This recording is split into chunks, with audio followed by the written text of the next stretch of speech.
Okay, question 4 and 5 are the same thing, so I'm just going to do one video to kind of demo that one right there. I gave you 2 because it is a new skill and I want us to practice it a little bit more, and it's just good function notation practice, plugging values in and evaluating. So basically what we have going on is we have 2 equations, f of x and g of x, and we are given this new nested notation right here called composition of functions, and the idea behind it is simply this. 2 is your initial input, and you're going to plug 2 into your function named g. And when you do that, you get a number back. And that new number is what you then plug into f. It's kind of like you're doing one operation at a time. You're doing one function at a time. So let's get started. I'm going to start with part A, and it asks us to find f of g of 2. And I'm kind of spreading it out a little bit so you get the idea that we're going to solve the inside part first. We're going to plug 2 just into g.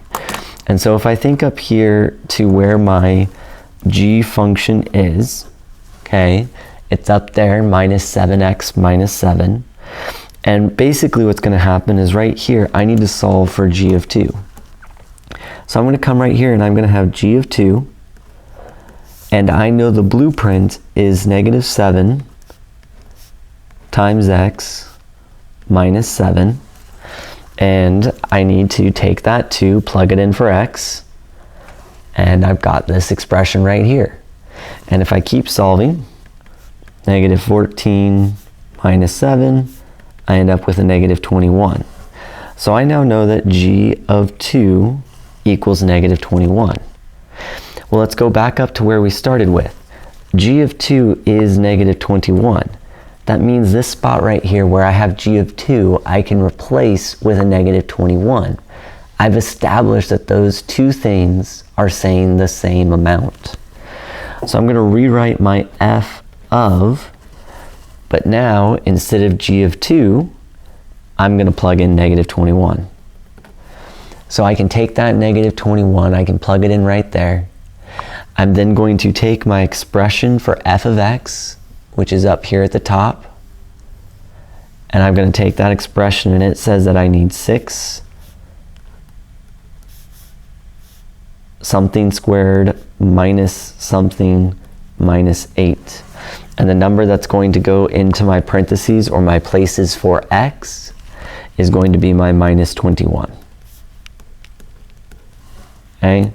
This is a moment where grabbing that calculator is going to be helpful.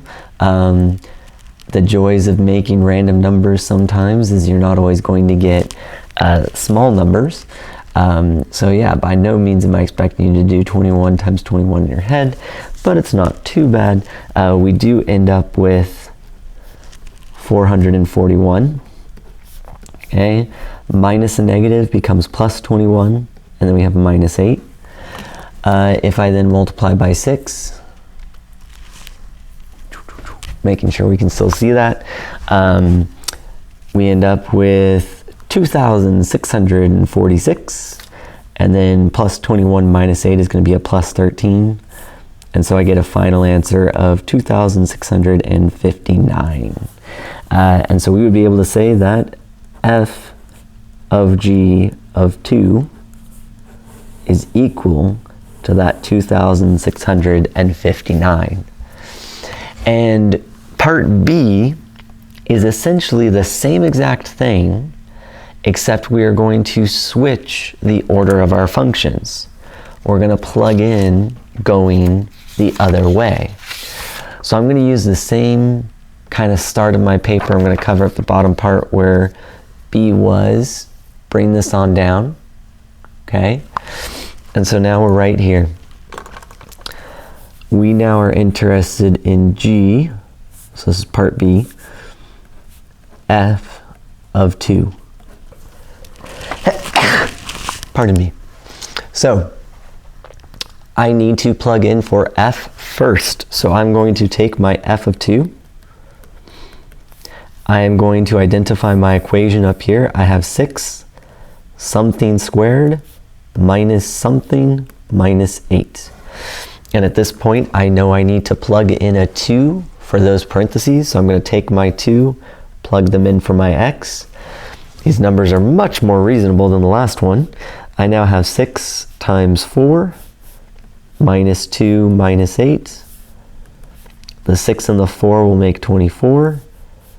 2 and 8 make a minus 10. And so I now have a value of 14. So f of 2 is equal to 14. Okay? I then go back to my starting value. I now know f of 2 is 14. Those are equal. They're interchangeable. So I get to come down here and say, now I just need to find a g of 14. So I'm going to copy my expression from before. My g function says negative 7x minus 7. So I've got negative 7 times something minus 7. And I'm going to take my value 14 and plug it in. So we're going to find that value real quick. Just wanted to make sure my mental math was good. 70 plus 28. So we've got a negative 98 minus 7. Both negatives combine, and so we can write, there we go, we can write a final answer of negative 105, and that would be equal to g of f of 2. So essentially what's happening with this composition of functions is whatever you start with, you're basically working inside out. Take a number, plug it into your first function. You're going to end up with a value. Take that value and then plug that into your next function, and then you'll end up with another value. So we've got all of those pieces. Hopefully you have some success on this week's homework assignment.